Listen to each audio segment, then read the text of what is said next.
Hello বন্ধুরা, এই যে প্রাণীটাকে আপনারা এখন স্ক্রিনে দেখছেন, এটাকে হঠাৎ করেই সমুদ্রের বুক থেকে উদ্ধার করা হয়েছে।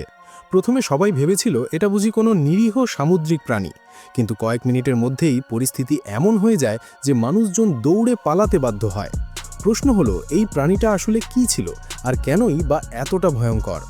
ভিডিওটা শুরু করার আগে একটা ছোট্ট অনুরোধ, এমন অজানা, রহস্যময় আর ভয়ঙ্কর বাস্তব ঘটনাগুলো যদি আপনাদের ভালো লাগে তাহলে এখনই ভিডিওটিতে একটি লাইক দিন, আর আপনার মতামত অবশ্যই কমেন্টে জানাবেন আপনি হলে কি করতেন। ভবিষ্যতে এমন ভিডিও মিস করতে না চাইলে সাবস্ক্রাইব করে বেল আইকনের অল অপশনটা অন করে রাখুন। সমুদ্র, যাকে আমরা নীল শান্ত জল বলে জানি, আসলে পৃথিবীর সবচেয়ে অজানা আর অন্ধকার জগৎ।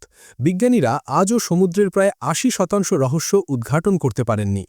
আজকের এই ভিডিওতে আমরা দেখব সমুদ্রতটে পাওয়া এমন কিছু জিনিস ও প্রাণী যেগুলো দেখলে কৌতূহল নয়, বরং দৌড়ে পালানোই সবচেয়ে বুদ্ধিমানের কাজ। প্রথমেই কথা বলি স্যান্ড ডলার নিয়ে। সমুদ্রতটের বালির মধ্যে লুকিয়ে থাকা এই প্রাণীগুলো দেখতে একদম কয়েন বা ছোট শেলের মতো। অনেকেই ভুল করে এগুলো হাতে তুলে নেয়, কিন্তু এখানেই লুকিয়ে আছে বিপদ। স্যান্ড ডলার জীবিত থাকলে এদের শরীর থেকে তৈরি হয় ইকিনোক্রোম নামের এক ধরনের ক্ষতিকর রাসায়নিক পদার্থ। এই পদার্থ মানুষের ত্বকের রং পর্যন্ত পরিবর্তন করে দিতে পারে। সমস্যা হলো, চোখে দেখে বোঝার উপায় নেই কোনটা জীবিত আর কোনটা মৃত। তাই সমুদ্রতটে এমন কিছু দেখলে দূর থেকেই সাবধান হওয়াই সবচেয়ে নিরাপদ। এরপর আসে আরও ভয়ঙ্কর এক দৃশ্য, মৃত তিমির বিস্ফোরণ। ভাবুন তো, পৃথিবীর সবচেয়ে বড় প্রাণী নীল তিমি, যার ওজন প্রায় ২৫টি হাতির সমান। এই বিশাল প্রাণীটি যখন গভীর সমুদ্রে মারা যায় তখন তার দেহে শুরু হয় ভয়ঙ্কর পচন প্রক্রিয়া। কয়েকদিন পর সেই দেহ যখন ভেসে আসে সমুদ্রতটে, তখন এর ভেতরে জমে থাকে মিথেন, কার্বন ডাই অক্সাইড আর নাইট্রোজেনের মতো গ্যাস। আর ঠিক এই কারণেই হঠাৎ করে মৃত তিমির দেহ বিস্ফোরিত হতে পারে, যার ধাক্কা প্রায় ৭০ কিলোমিটার গতিতে ছিটকে পড়ে চারপাশে। এখন বলুন তো, এমন দৃশ্য দেখলে আপনি কাছে যাবেন নাকি দৌড়ে পালাবেন? কমেন্টে জানাতে ভুলবেন না। এবার আসি রেড টাইড বা লাল জোয়ারের কথায়। কখনো কি দেখেছেন সমুদ্রের জল লাল হয়ে গেছে? দেখতে অদ্ভুত হলেও এটি ভয়ঙ্করভাবে বিপজ্জনক। রেড টাইড মূলত বিষাক্ত অ্যালগির বিস্তার, যা পানির মধ্যে মারাত্মক টক্সিন ছড়িয়ে দেয়।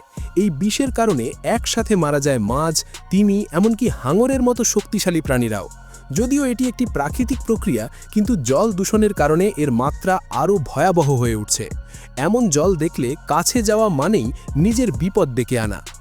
এরপর যে দৃশ্যটা দেখবেন সেটি একদিকে সুন্দর, অন্যদিকে মারাত্মক, সি অফ স্টার্স। সূর্য অস্ত যাওয়ার পর সমুদ্রতটে দেখা যায় ঝিলমিল আলো, যেন পানির ভেতরে হাজানো তারা জ্বলছে। আসলে এটি এক ধরনের জৈব আলোকিত প্ল্যাঙ্কটন। দেখতে যতটা মোহময় ততটাই বিপজ্জনক, কারণ অনেক সময় এই প্ল্যাঙ্কটন বিষাক্ত হয়ে থাকে এবং এর সাথে রেড টাইডের উপস্থিতিও দেখা যায়। একবার স্পর্শ করলেই মারাত্মক চর্মরোগ বা শ্বাসকষ্ট পর্যন্ত হতে পারে। সবশেষে কথা বলি জায়ান্ট স্কুইড নিয়ে। একজন ডাইভার সমুদ্রে ডাইভিং করার সময় হঠাৎই মুখোমুখি হন এই বিশাল স্কুইডের। প্রথমে প্রাণীটি শান্ত ও বন্ধুত্বপূর্ণ মনে হয়েছিল, কিন্তু যখন এটিকে ডাঙায় আনা হয় তখন তার শরীর থেকে বের হতে শুরু করে অদ্ভুত সব প্যারাসাইট। মুহূর্তের মধ্যেই পরিস্থিতি ভয়াবহ হয়ে ওঠে। এই প্রাণীগুলো দেখতে নিরীহ হলেও কাছে যাওয়া মানেই বড় বিপদ ডেকে আনা। প্রকৃতি সুন্দর, কিন্তু একই সাথে ভয়ঙ্কর আর রহস্যে ভরা। সবকিছু জানার চেষ্টা ভালো, কিন্তু কিছু জিনিস থেকে দূরে থাকাই বুদ্ধিমানের কাজ। ভিডিওটি ভালো লাগলে অবশ্যই একটি লাইক দিন, বন্ধুদের সাথে শেয়ার করুন, আর কমেন্টে জানাবেন এইগুলোর মধ্যে কোনটা আপনাকে সবচেয়ে বেশি ভয় পাইয়ে দিল। দেখা হবে পরের নতুন ভিডিওতে। ততদিন পর্যন্ত নিরাপদে থাকুন।